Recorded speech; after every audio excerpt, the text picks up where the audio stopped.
বাংলাদেশ ভারত সম্পর্ক যখন টানাপোড়েনের মধ্য দিয়ে যাচ্ছে, ঠিক তখনই দক্ষিণ এশিয়ায় নতুন করে বাড়ছে উদ্বেগ।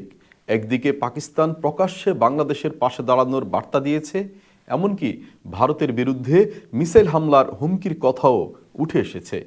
আর এই উত্তপ্ত পরিস্থিতির মধ্যেই বঙ্গোপসাগরে শক্তির প্রদর্শন করেছে ভারত। পারমাণবিক অস্ত্র বহনে সক্ষম একটি সাবমেরিন থেকে মধ্যম পাল্লার ব্যালিস্টিক ক্ষেপণাস্ত্রের পরীক্ষামূলক উৎক্ষেপণ চালিয়েছে ভারতীয় নৌবাহিনী। মঙ্গলবার অন্ধ্রপ্রদেশের বিশাখাপট্টনম উপকূল সংলগ্ন বঙ্গোপসাগরে ভারতের পারমাণবিক সাবমেরিন INS আরিঘাট থেকে K4 ব্যালিস্টিক ক্ষেপণাস্ত্র পরীক্ষামূলকভাবে উৎক্ষেপণ করা হয়।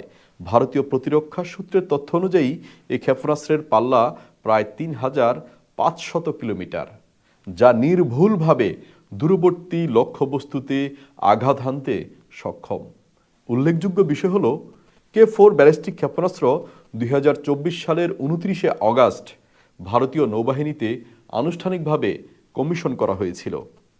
এর মধ্য দিয়ে ভারত এমন এক দেশের তালিকায় যুক্ত হয়েছিল যারা স্থল, আকাশ ও সমুদ্রের তলদেশ তিন মাধ্যম থেকেই পারমাণবিক ক্ষেপণাস্ত্র নিক্ষেপে সক্ষম।